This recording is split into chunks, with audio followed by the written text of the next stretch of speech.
What's up, Jackalopes? I have officially survived Backlist Readathon and the first week of Sherlock-A-Thon.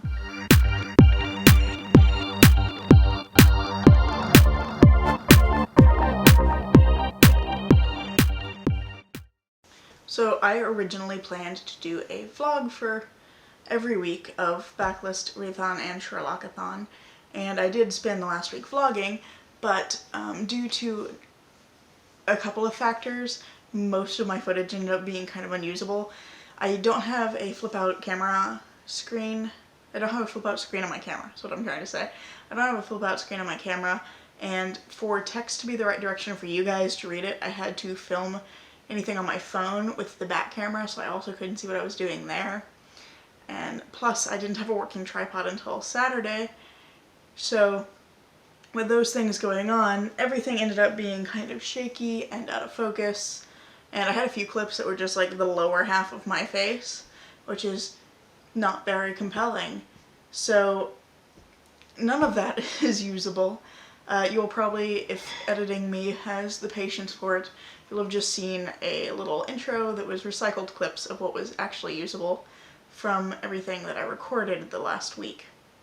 But since I didn't have a vlog to put together for you guys this week, I decided instead that I would boil down all of my thoughts and ideas from the last week and just put together a cozy little chat video and let you know how Backlist Readathon and the first week of Sherlock-A-Thon went.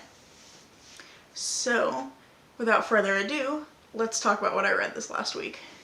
Alright, so I started off Sherlock-A-Thon on the 8th with The Murder of Roger Ackroyd by Agatha Christie. I still haven't finished this one. I am close to the end, and I will probably finish this evening, or if not this evening, tomorrow, because I'm really enjoying this one. I really like Agatha Christie's characters.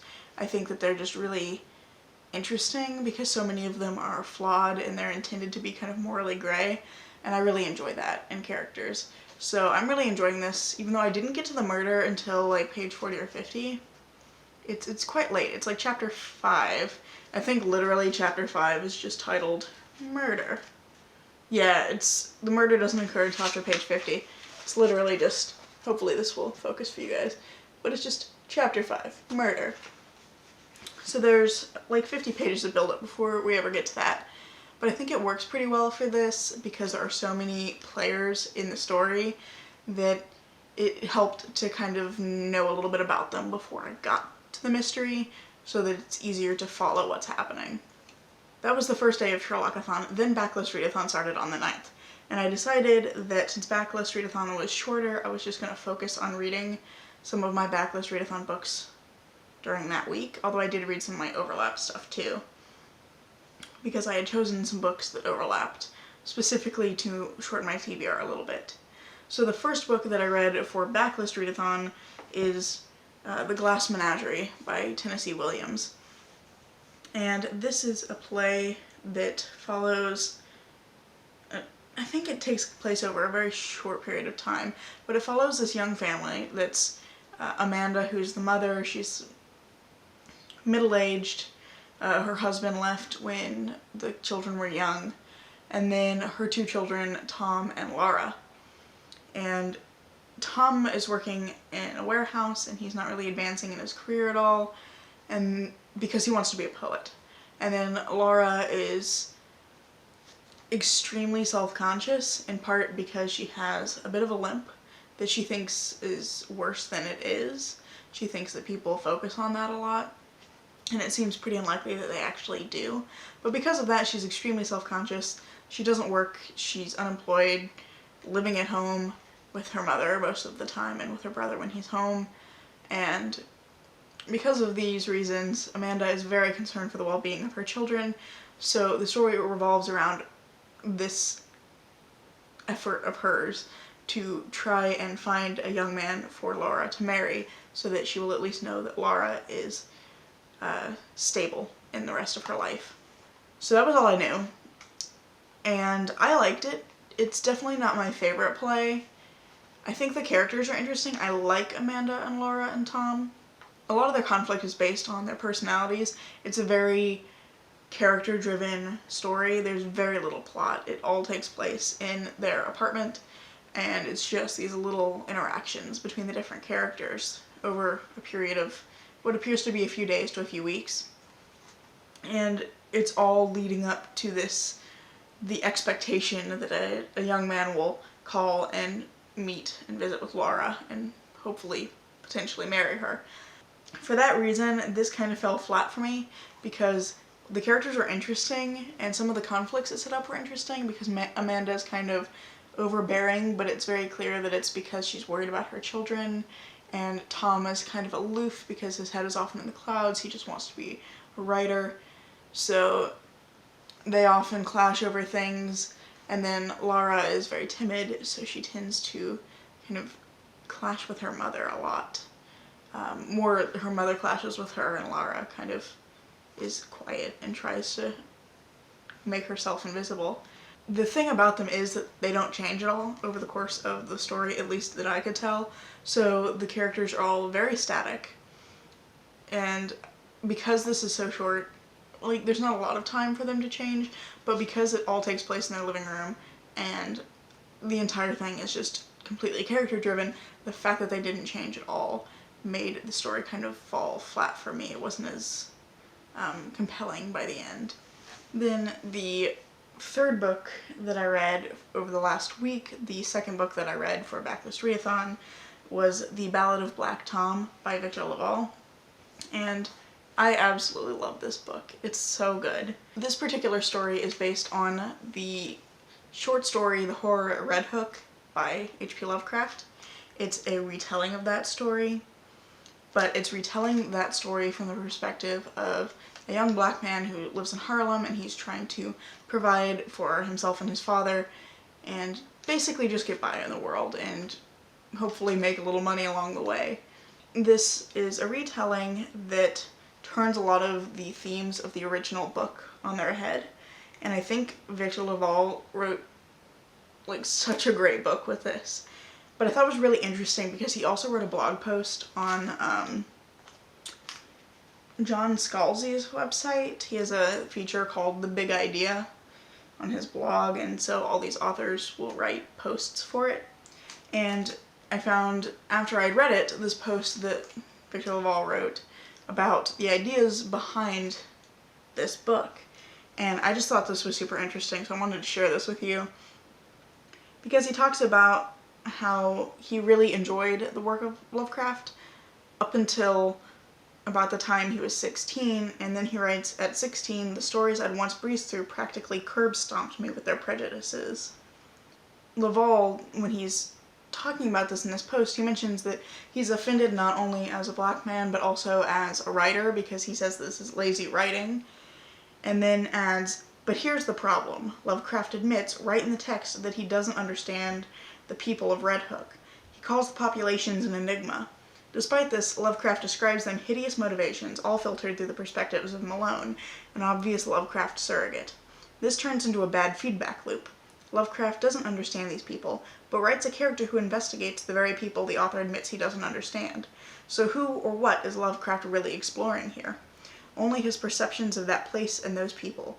Writing to corroborate what you already think is the essence of bad writing." And then he finally closes out the blog post talking about when he kind of came back to the story The Horror at Red Hook before he wrote The Ballad of Black Tom. And he was thinking about how the people that Lovecraft describes as being an enigma and being people he doesn't understand are the kind of people that LaValle knows. And so he writes, "Where Lovecraft would have seen an enigma, I could say these were people I knew. They were complicated but not mysterious. What if I reimagined Lovecraft's old story from their point of view? What if I made one of them the engine of the tale? How much would change if the folks used to play the background came center stage instead?" And I think he absolutely did a fantastic job.